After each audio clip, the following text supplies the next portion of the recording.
자,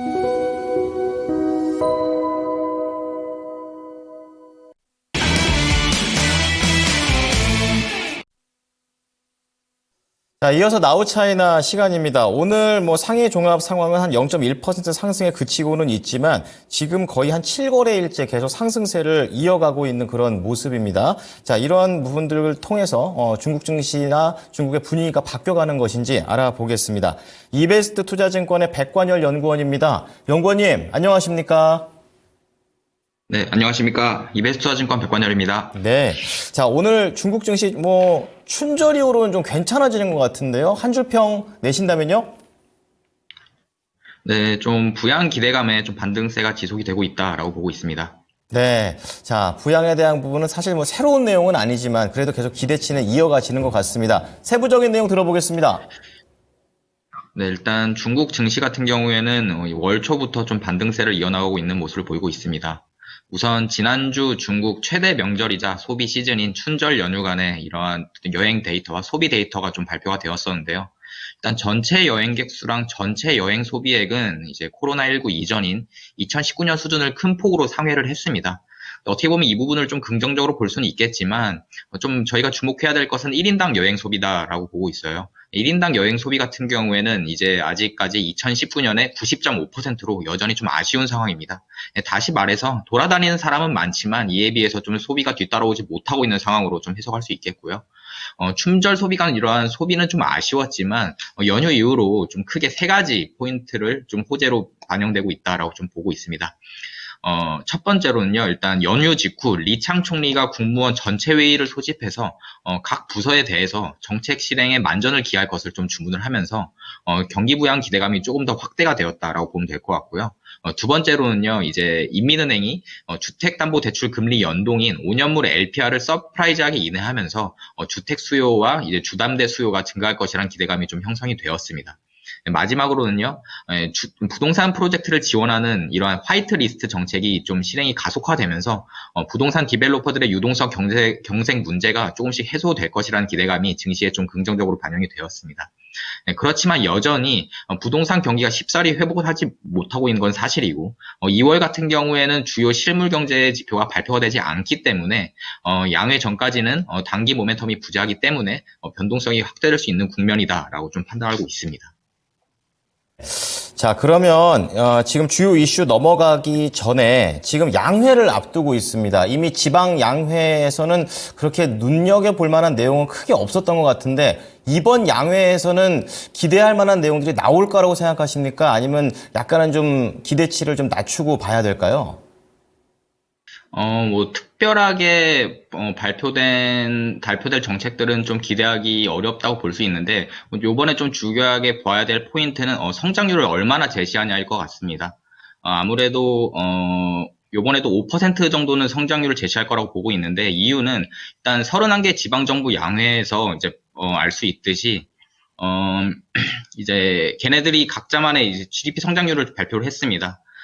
걔네들의 이제 가중 평균을 해보면 한 5.3% 정도 나오는데, 실제 중앙정부에서 이제 발표하는 목표치 같은 경우에는 이 지방정부가 발표한 목표치보다 한 0.6%포인트 낮은 수준으로 발표를 합니다. 그렇게 되면 4.7%인데, 그럼에도 좀 5%를 유지할 것이라고 보고 있는 이유는, GDP 규모가 가장 높은 4개 지역과, 1인당 GDP 규모가 가장 높은 상하이라든지 베이징 같은 도시 같은 경우는 전부 다 5% 이상을 제시했다는 점에서 좀 이번에도 5%대는 유지할 것 같다라고 좀 보고 있습니다. 네.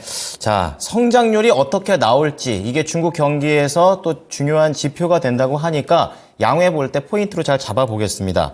자, 그럼 이슈로 넘어가 보겠습니다. 앞서 말씀해 주신 내용들도 있고 이 이슈의 가장 공통적인 키워드는 바로 부동산과 관련된 그런 내용이 되겠는데요.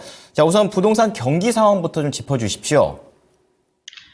네, 일단 여전히 부동산 경기가 좀 부진하다는 점이 좀 포인트일 것 같습니다. 앞서 춘절 연휴간에도 이제 소비가 좀 다소 실망스러웠다라고 좀 언급을 드렸었는데 소비가 부진한 이유도 결국에는 소비를 리딩하는 부동산의 경기가 침체가 좀 장기화되고 있기 때문입니다.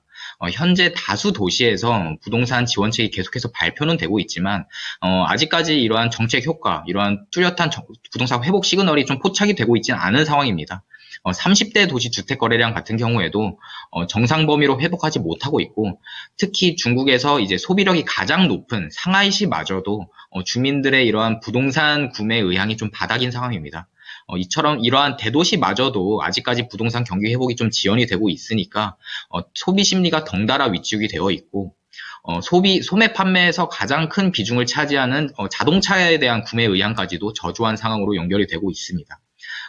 그렇지만 전반적인 부동산 지표 상황들을 좀 고려했을 때 좀 추가적인 하락세는 좀 나타나지는 않고 바닥권을 형성하는 그림을 조금씩 보여주고 있고, 결국에는 부양책 같은 경우에는 이러한 효과가 결국에는 시차가 존재한다는 점을 감안했을 때 중국 경제는 아무래도 상반기보다는 하반기에 조금 더 기대를 해볼 수 있지 않을까라고 좀 판단을 하고 있습니다. 네, 네, 자, 두 번째로 말씀드릴 이슈는요. 네. 말씀해 주시기 바랍니다. 네. 두 번째로 말씀드릴 이슈는요. 이제 엊그저께 발표됐던 이제 5년물 인하폭이겠습니다. 네, 이 5년물 LPR 인하폭이겠습니다. 이번에 인민은행이 부동산 수요 회복을 위해서 5년물 LPR을 25bp 인하를 했습니다. 이번 조치에 좀 주목할 만한 포인트는 LPR 같은 경우에는 사전에 결정되는 이 MLF 금리와 연동이 돼서 일반적으로 MLF 금리가 먼저 인하가 되어야지 LPR도 같이 하향이 되는 패턴입니다. 하지만 이번에는 MLF만 단독으로 이례적으로 좀 하향이 되었다라고 보고 있고요.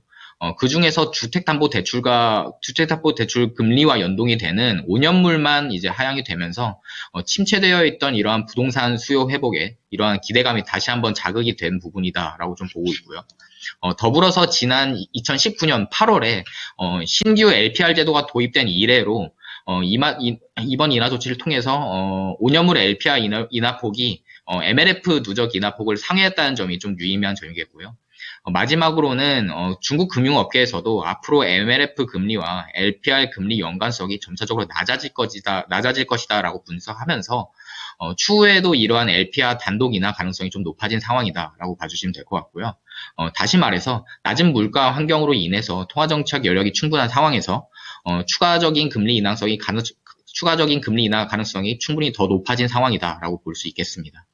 각 지방정부에서 다양한 주택 구매 지원책이 좀 쏟아져 나오고 있는데 이러한 서프라이즈한 5년물 LPR 하향폭은 어떻게 보면 침체되어 있는 주담대 대출 반등과 주택 가격 방어에 좀 긍정적으로 작용할 것으로 좀 기대를 하고 있는 상황입니다. 이상입니다. 네. 자, 두 가지 이슈를 말씀을 해주시니까 이 중국의 경제 상황이 추세적으로 좀 반등이 나오는 것을 판단하려면 확실히 부동산이 개선되는지 여부를 봐야 될 것 같고, 이번 이 LPR 인하폭이 과연 수요로 연결될 수 있는지도 계속 보겠습니다. 자, 마지막으로 중국의 주요 일정들이 있다면 어떤 게 있을까요? 다음 주 목요일에 2월 제조업 PMI가 발표가 될 예정입니다. 일단 중국 같은 경우에는 춘절로 인해서 소매 판매 같은 이러한 주요 실물 경제 지표가 2월에는 발표가 되지 않습니다.